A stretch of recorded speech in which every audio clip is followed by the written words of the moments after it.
محمد وعلى آله وصحبه أجمعين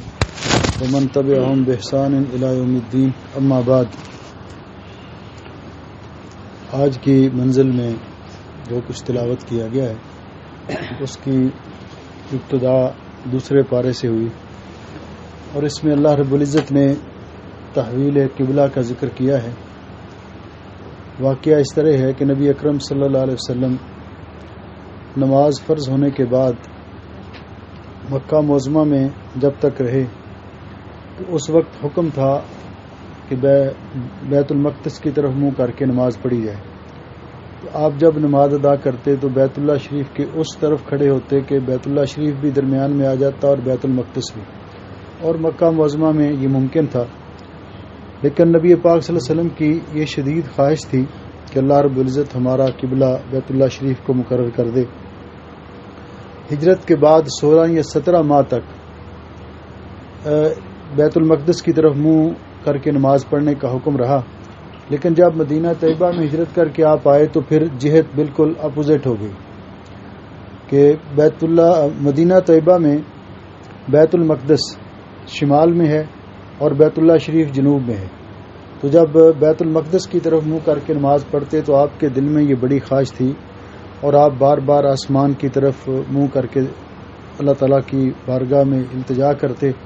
جس کا ذکر اللہ رب العزت نے فرمایا قد نرا تقلب وجهك في السماء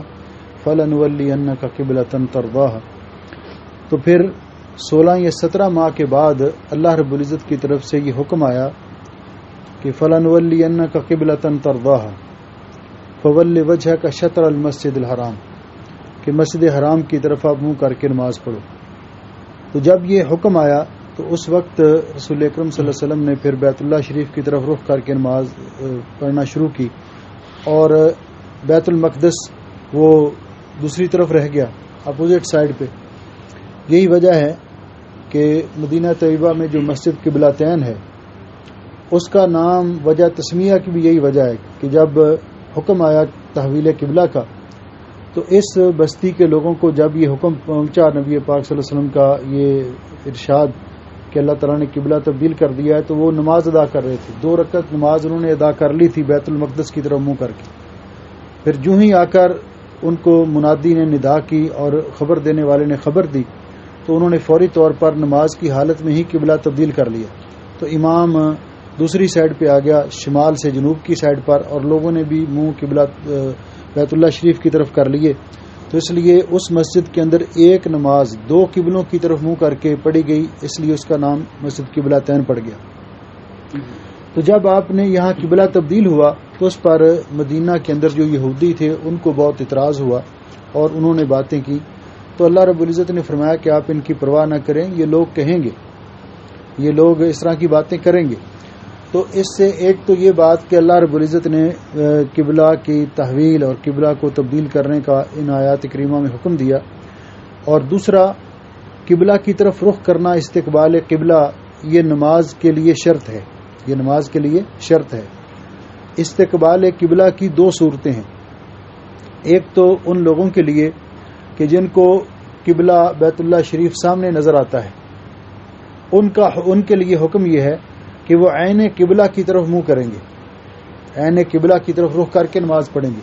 یہی وجہ ہے کہ بیت اللہ شریف کی وہاں جو نماز پڑھتے ہیں تو ان کی صفیں اس طرح دائرے میں ہوتی ہیں, کیونکہ ہر کسی نے بیت اللہ شریف کی طرف منہ کر کے نماز پڑھنی ہوتی ہے. تو ان کے لیے یہ لازمی ہے جن کو بیت اللہ شریف سامنے نظر آئے. اور جو لوگ دور ہیں مثلا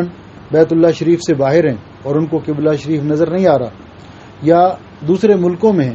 تو پھر وہ جہت قبلہ کی طرف منہ کر کے نماز پڑھیں گے. جہت قبلہ کی طرف, مثلا یہاں سے قبلہ مغرب میں ہے تو ہم مغرب کی طرف منہ کر کے نماز پڑھیں گے اور اپنی صفوں کو سیدھا رکھیں گے. تو یہاں اب ظاہر بات ہے کہ ہر کسی کے لیے قبلہ کی طرف عین قبلہ کی طرف رخ کرنا ممکن نہیں ہے, تو لیکن قبلہ کی طرف منہ کر کے نماز پڑھنا یہ نماز کے لیے شرط ہے. دوسری بات یہ ہے کہ ایک آدمی اس کو قبلہ معلوم نہیں ہو رہا, وہ صحرا میں ہے, اپنے کھیتوں میں ہے یا سفر کر رہا ہے اور اس کو قبلے کی جہت معلوم نہیں ہو رہی, تو وہ حتی الامکان کوشش کرے کہ قبلہ کی جہت معلوم کرنے کی. اگر وہ اس کو نہیں پتہ چل رہا تو ظن غالب کے ذریعے کہ اس طرف قبلہ ہو سکتا ہے اپنا اسٹیمیٹ لگا کر وہ نماز ادا کر لے تو اس کی نماز صحیح ہوگی۔ اللہ جل شانہ نے انہی آیات میں آگے چل کر اور بھی بہت سارے مسائل ذکر کیے، حرمت والے مہینوں کا ذکر کیا، اور حرمت والے مہینے یہ 4 ہیں۔ حضرت ابو بکرہ رضی اللہ تعالیٰ عنہ سے روایت ہے کہ نبی پاک صلی اللہ علیہ وسلم نے حجۃ الوداع کے موقع پر خطبہ ارشاد کر فرماتے ہوئے فرمایا تھا کہ آج زمانہ اسی روٹین میں آ گیا ہے جس پر اللہ تعالیٰ نے آسمان و زمین کو پیدا کیا تھا۔ السنۃ اثنا عشرہ شہرا، سال کے 12 مہینے ہوتے ہیں، منہا اربعۃ حرم، جن میں 4 مہینے حرمت والے ہیں، ثلاث متوالیات، 3 مہینے مسلسل ہیں، ذوالقعدہ، ذوالحج اور محرم، اور چوتھا مہینہ ہے جو جمادی الثانی اور شعبان کے درمیان ہے، رجب۔ یہ 4 مہینے حرمت والے ہیں۔ حرمت والے مہینوں کا مطلب کیا کہ ان مہینوں کے اندر لڑائی کرنا حرام تھا، ان مہینوں کے اندر قتال کرنا حرام تھا، اور بعد میں یہ حکم منسوخ ہو گیا، لیکن آج بھی ان کے لیے یہ حکم باقی ہے کہ ان مہینوں کے اندر انسان زیادہ نیکی کرنے کی کوشش کرے اور دوسرے مہینوں کی نسبت زیادہ گناہوں سے بچنے کی کوشش کرے۔ پھر اللہ رب العزت نے ذکر کیا کہ قیامت کے دن کا ایک ماحول ایک ذکر کیا کہ قیامت کے دن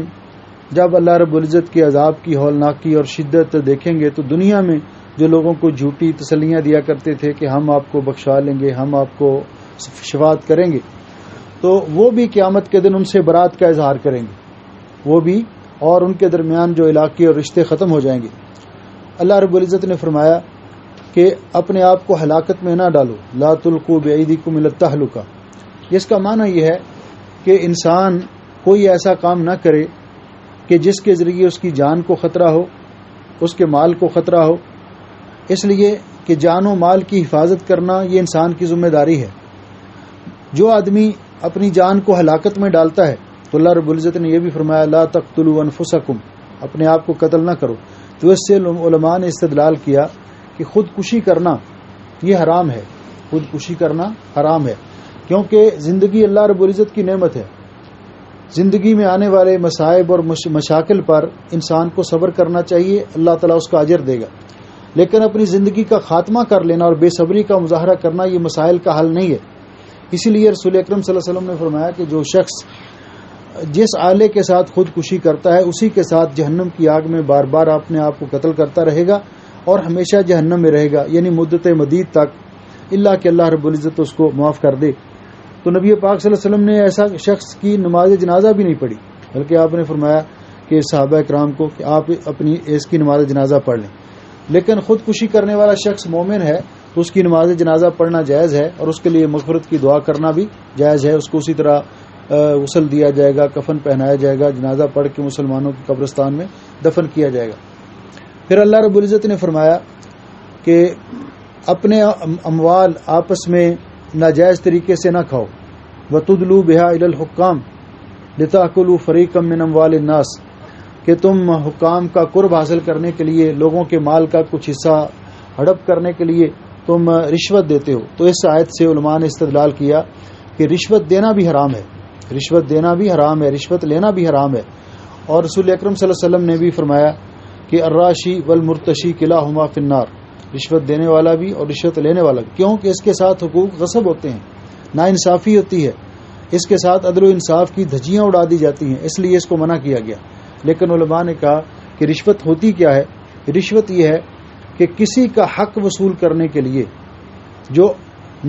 حق بنتا نہیں ہے کسی کا، تو اس کو ناجائز وصول کرنے کے لیے کسی کا حق حکمرانوں کو، یعنی قاضی کو، جج کو، یا کسی بااثر آدمی کو رشوت دینا تاکہ وہ اس کا حق، دوسرے کا حق اس کو دے دے، تو یہ رشوت ہے۔ لیکن اگر انسان اپنا حق اس کو نہیں مل رہا، مثلا اس کی اپنی وراثت کی جائیداد ہے وہ ٹرانسفر نہیں ہو رہی، بغیر پیسوں کے کام ہی نہیں کر رہے وہ، تو ایسی صورت میں وہ مجبوراً رشوت دیتا ہے، تو پھر دینے والا گناہ گار نہیں ہوگا، لینے والا گناہ گار ہوگا۔ لیکن اگر کسی کا جائز حق لینے کے لیے وہ رشوت دیتا ہے تو پھر دونوں گناہ گار ہوں گے۔ اور اسی طرح اس کے اندر دیگر بھی مضامین بیان کیے گئے ان آیات کریمہ کے اندر، تو انشاءاللہ پھر کبھی بیان کریں گے۔